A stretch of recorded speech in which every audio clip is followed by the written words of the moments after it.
happy to be here. I'm Nikita Shetty. I lead the UK and Ireland team at Babel. And I wanted to tell you a bit about Babel and what I do so that you have an idea of why I'm giving this presentation. So we are a spin-off from Fraunhofer, which is an applied research institute in Germany.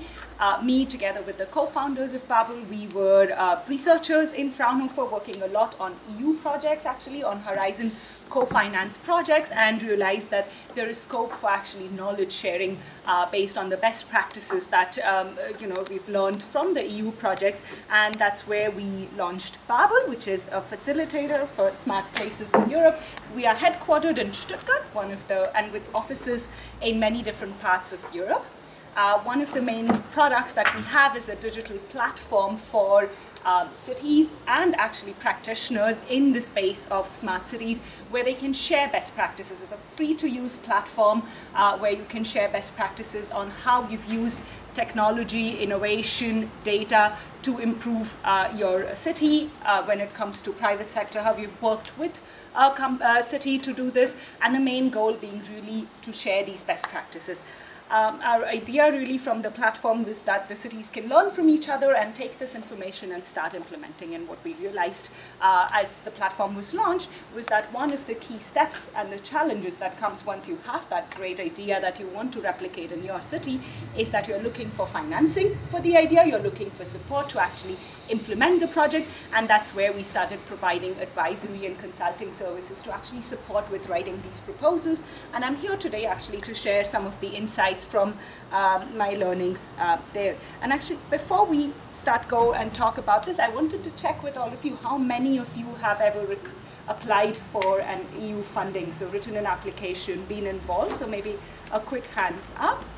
A few of you, how many have been successful out of those, successfully received? Several of you. You have a lot of things that you are going to share in the workshop too. Great. As you all know, we all have an ambitious target. Boiling here in probably every session you went to, the heating effect this building has been a discussion in the session. So we all know that climate change is happening. Each city, each organization needs to act fast. And many of the cities have now targets to achieve climate neutrality by 2030, 2035, or the latest 2050.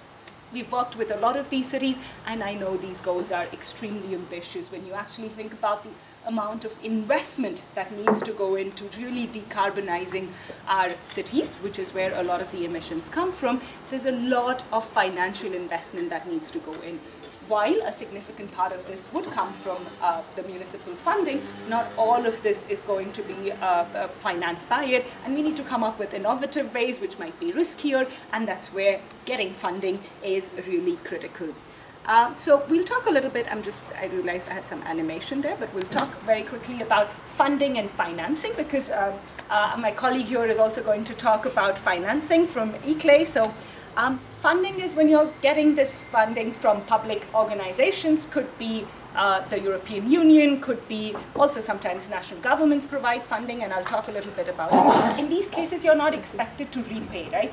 Some of the times you can co-finance these, where you are bringing in 50% or 20% of the total budget needed, but this money is not something you're repaying, it's an investment into the project. They're de-risking your project by doing this.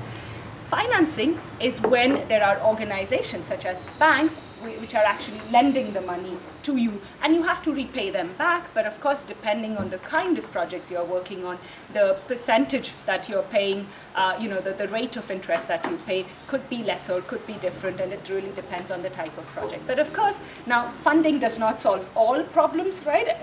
We're considering the amount of money we need for addressing the challenge of decarbonizing. Financing is really important too, and my colleague from ICLE will be talking a bit about financing. And I'll focus on funding.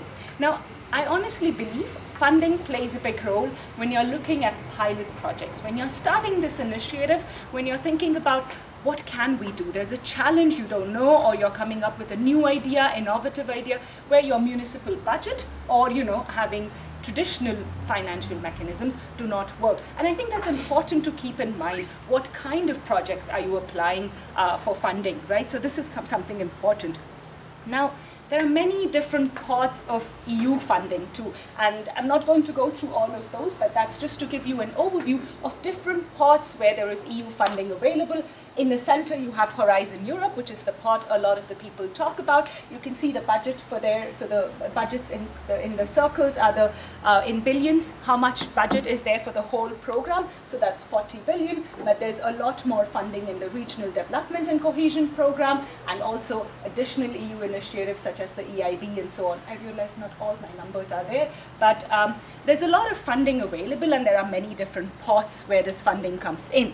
And when you think about the way that funding flows in, the funding programs which I mentioned, a lot of them are the pink funding programs on the top. But the European funding also goes to nations, right? So there's distribution of the European funding depending on the European program to different countries. And then there are funding programs which countries release to, which cities release to, which is kind of the funding that's flowing, cascade funding that's flowing from the European program to the bottom. And if any of you later need slides, I'm also happy to share your cards, and I'm also happy to share that with you.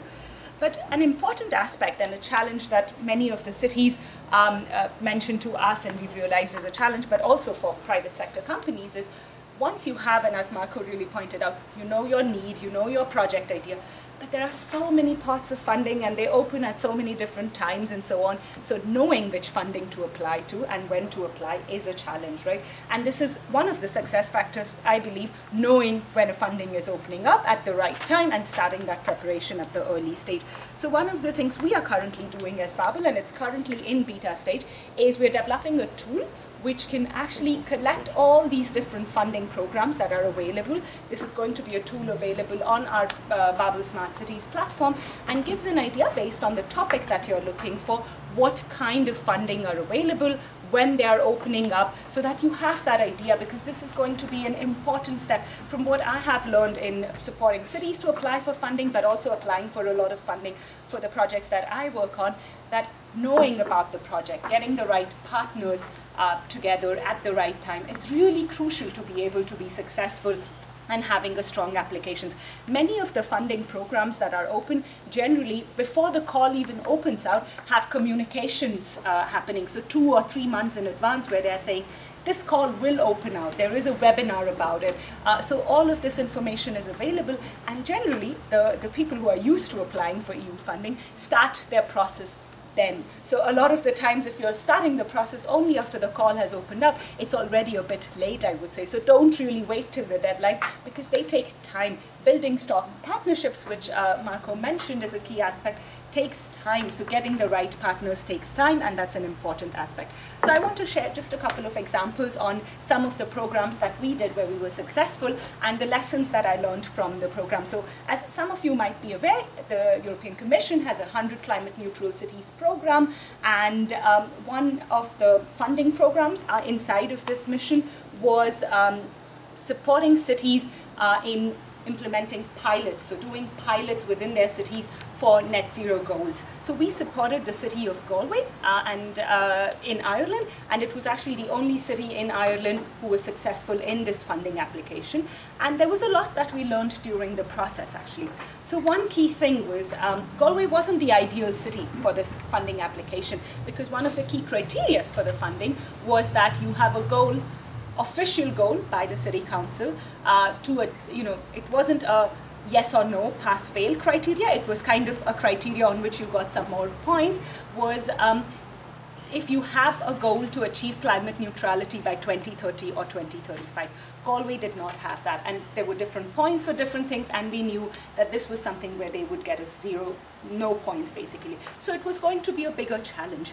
Now, Galway is a city where they hadn't actually, so the key stakeholders within the city, like the universities, key NGOs and so on, with the city council had never worked together on such big projects. So it was a really challenging task. So when we started doing stakeholder consultation, we realized in many cases, they were not used to talking to each other, right? So when you have to write an EU proposal, you actually need to sit together and think about who is doing what. You need to negotiate, you need to come up with ideas. And one thing I realized that was key was you need facilitators, the right kind of facilitators to have and write a successful EU funding program. So this is something key. Keep that in mind, that when you are bringing together a consortium, you need to mediate discussions between different partners, because there are sometimes also competitors who are going into the same call, because it makes sense to do this as a consortium. And this is something, be open to it, because it brings a lot of success there. The other thing that was important, and you mentioned that, having gender perspective, or really looking at making sure that you're targeting the right kind of audiences. In this case, the program, the proposal was around developing a one-stop virtual and physical shop to support decarbonization of private residential buildings within a specific district of Galway. That district was actually one of the districts with the highest rate of unemployment, and also the district where the state of the building was not that good. So it was actually a good building in terms of inclusive aspects, area. But another thing that we added was, because there were two challenges, one was around having the right kind of funding mechanisms and giving access to funding, but the other was around having people who can retrofit, right? So there are not enough people in the workforce who can retrofit. And what the idea that we came up with, and this was brought in by the stakeholders, was to actually leverage on the unemployed people, to train them, and also gender diverse, and these kinds of aspects were included in the proposal. And when we looked at the evaluation, these were factors that were really, the evaluators said were important, and they really appreciated that this was an inclusive proposal. So just an example there, and I think the Quadruple Helix partnership you mentioned played a big role in this proposal being successful. And I think this gives us an idea that you might not be the best fit for the call always, but it really depends on how you're aligning your project idea to the specific call requirements, and you do have a possibility for success there. The other example is actually a project we are personally part of. It's a project to create a network of networks to facilitate and encourage decarbonization of small and medium-sized cities across Europe. So it's a lot about knowledge sharing between different networks across Europe, and this is a project we just kick-started. When we first applied for this project, and we were bringing together different stakeholders across Europe for this project, we realized a lot of the stakeholders who had actually worked on EU projects before had a bit of EU project fatigue, which means that if you've worked on a EU project and done project management and other activities, there's a lot of report writing, bureaucracy sometimes involved, which takes up time, and not everyone wants to keep doing it again and again, and especially if you're coming up with something new, you are hiring people mainly to do these kinds of activities there. So an important thing that we kept in mind when we were writing the SMC Net Zero proposal was that we said we're going to build on things that we already have, and the things that we really want to achieve as each of the organizations. So this was important because everything that the project is funding is actually aspirations the whole consortium had, and we are just going ahead with it, and the financing is helping us accelerate it. And this is important because don't just come up with something completely new, and as Marco very rightly pointed out, just because there's a funding call. Build on your own ambitions that you have, because that's going to really help bring together the stakeholders and make sure that the project is successful. And the final point really here is, when we first applied for the proposal, it was put on something called reserve list, where it was given really good points, but they didn't give funding because they said we already found the X number of projects that we wanted to finance, but we were put on a wait list kind of a thing. But 6 months later, when we had pretty much forgotten about the project, we were told that it has been put out from the reserve list, and it was successful. So this happens, right? So sometimes, and this is again something important to keep in mind, once you are successful, it's important to bring the consortia back again together, because there's a time between when you applied to when you actually hear the news that you are successful. And then, the consortia is not actively working together, so you might lose some of the members in the process. So it's also a step, right? So don't just be happy once it's successful. There is a task of actually making sure that the consortia commits to it and goes ahead with the application. In this case, we benefited from the fact that one consortia didn't go forward, but it gave us a lesson that we need to be really careful about making sure that the partners we applied with, we are staying in touch with them, that we are collaborating with them. This is something, it's a great way, the partnerships you build in EU proposals are a great way to create long-term partnerships for other aspects too. So just, I think, a lesson that I learned there. And maybe just concluding with some main takeaways, I definitely honestly believe timing is key. Keep that in mind. Keep looking at funding calls when they are open. Don't start applying and bringing together your application 15 days before the deadline. Not the best way to write an EU proposal. Need to start in time and start getting the right partners in time, because many of the times the partners already start, if it's a European project, they start working on other consortia and are not available. The second point being stakeholders, strong consortium. Working with the right stakeholders, even if you haven't had a good relationship previously, is beneficial. You could use this project as a way to actually build that relationship. So build on that, collaborate with right partners. My colleagues had a session yesterday about unlikely partnerships. Think about unlikely partner. Think about the NGO in your city who might have that better impact because they are with the right kind of, in touch with the right kind of people. So think about this. The storyline, very important, build on existing initiatives and ambitions. Don't come up with something, you can come up with something completely new, but the chances of success and also of a successful project in the long term is when you're building on existing initiatives and ambition. And as Marco pointed out already, aligning to the call targets is really important. Once you have the project idea, a lot of the times it's about shaping your story so that it aligns with the call targets. And you know, there are, every time, work with your universities. If there are universities within your region, they have usually experience of writing many proposals and have a good idea of how to do this too. So this is also something I would recommend. And with that, I conclude my session. Thank you so much, everyone. And I hand over to Daniela, so I'll just share.